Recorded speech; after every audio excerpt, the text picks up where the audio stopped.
I'm Daniel Levy, sitting here with my colleague Amjad Atallah. We're the co-directors of the Middle East Task Force here at the New America Foundation.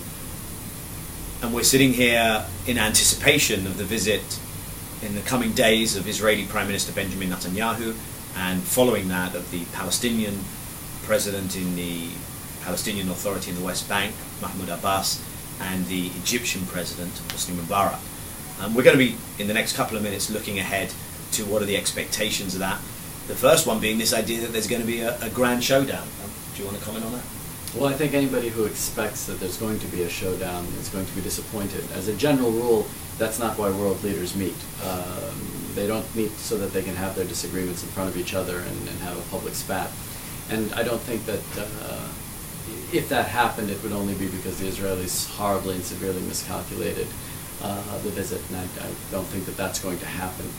I do think that we might expect to see a difference in the tone, a difference in the nature of the relationship that the United States takes between itself and the parties, whether it's the Israelis, the Palestinians, or the Egyptians. Is the United States going to continue being a facilitator of other policies, other nations' policies, or is the United States going to have its own unique, is it going to take the driver's seat, or is it going to be in the back seat? And I think what we'll see coming out of these meetings is an attempt by President Obama to firmly establish the United States in a driver's seat, even if we don't know exactly what that means yet. I think that's right. I don't expect that showdown either. The Obama administration has said that this is a priority, said this is an American national interest, appointed an envoy, and of course this will be the first time to meet with some of the principals in the respective parties. The administration has said we want to see peace rather than peace process, and I think the key test, Amjad, is going to be, does one change the way one goes about negotiating a two-state deal and then implementing a two-state deal?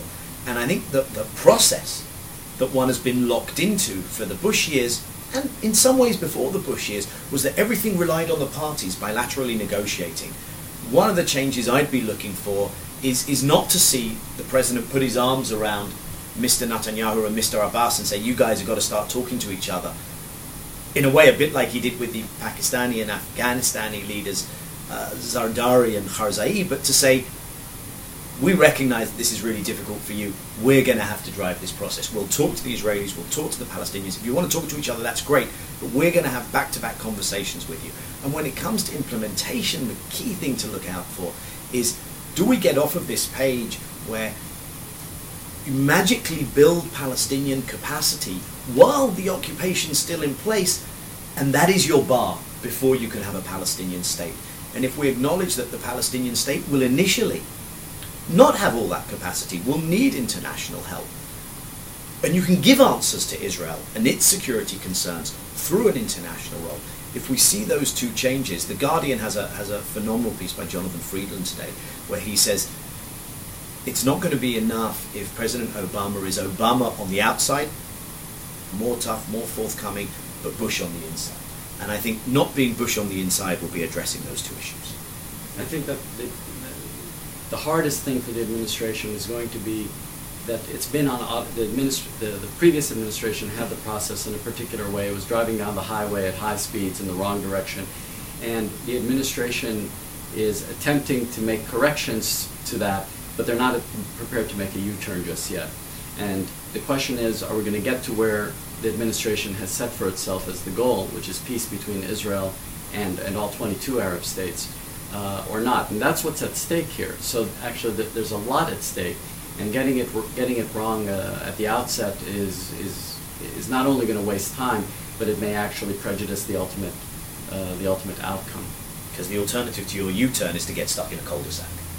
And the cul-de-sac, I think you'll have all of the leaders bringing plenty of distractions with them, things that they'd love to see the administration get involved in.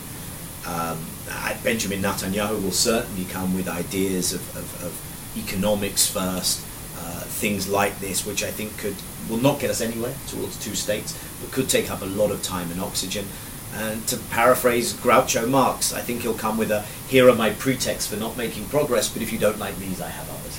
And that's what I think has to be avoided. And not to be patronizing, but I think that the parties have used their meetings with American presidents almost as therapy sessions, in which they presented their own very specific, very detailed problems that they wanted the American president to address and to resolve. The American president has got to actually move way beyond and above that, and has got to set new terms for the type of relationship, the way of interacting with the parties. So we'll wait and see.